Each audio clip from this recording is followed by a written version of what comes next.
Hi friends, welcome to my channel. ఈ వీడియోలో ఇప్పుడే అందిన వార్త: సజ్జల దుకాణం మూసివేత, తీవ్ర భయంలో ఉద్యోగులు. వివరాలు వీడియోలో తెలుసుకుందాం. వీడియో ఎక్కడైనా స్కిప్ చేయకుండా వరకు చూడండి. అప్పుడు పూర్తి ఇన్ఫర్మేషన్ అర్థమవుతుంది. లైవ్ వీడియో నచ్చినట్లయితే ఒక లైక్ చేయండి. ఇంకా సబ్స్క్రైబ్ చేసుకున్నట్లయితే మన ఛానల్ని సబ్స్క్రైబ్ చేసుకుందాం. నేను చేసే ప్రతి ఒక్క వీడియో ఎవరికి రీచ్ అవుతుంది. ఇక ఆలస్యం చేయకుండా వివరాల్లోకి అయితే వెళ్ళిపోదాం ఫ్రెండ్స్.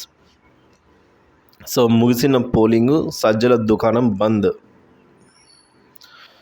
అధికార వైసీపీకి సజ్జల భార్గవ్ నేతృత్వంలో విశేష సేవలందించిన సోషల్ మీడియా విభాగం మంగళవారం మూతబడిపోయింది.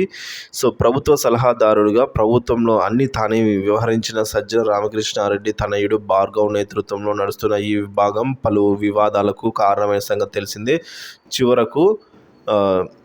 చివరకు అయితే ఇటువంటి ఎన్నికల సంఘం కేసు కూడా నమోదు చేసిందండి. ఇటీవల ఎన్నికలు ఇలా ముగిసాయో లేదో ఇక మీ అవసరం లేదంటూ 130 మందికి పైగా ఉన్న ఉద్యోగులకు బై చెప్పేశారు. తాడేపల్లి జాతీయ రహదారిపై వైసీపీ ప్రధాన కార్యాలయానికి దగ్గరలో ఉన్న సజ్జల రామకృష్ణారెడ్డి ఆలయం పైన ఈ సోషల్ మీడియా కార్యాలయం అయితే ఉంది. కార్యకలాపాలన్నీ నిలిపివేస్తున్నట్లు పోలింగ్ జరిగిన సోమవారమే అయితే వారు ప్రకటించారు. సో ఈ నెల మధ్యలోనే షాక్ ఇచ్చారు.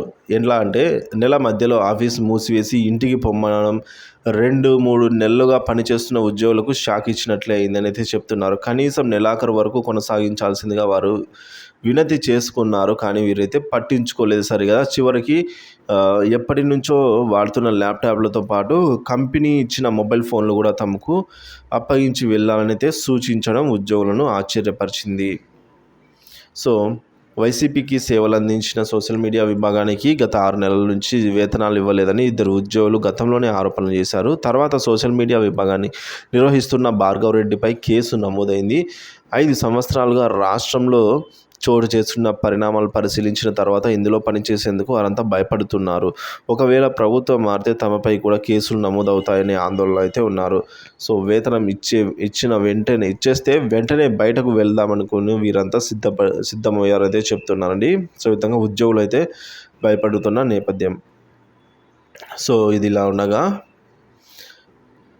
2 ఏళ్లుగా వాడుతున్న పాత ఫోన్లు అయితే సజ్జల ఏం చేసుకుంటారు అని అయితే క్వశ్చన్ చేస్తున్నారు. సెకండ్ హ్యాండ్ మార్కెట్లో అమ్ముకుంటారా? ఇంతకాలం రెయింబౌలు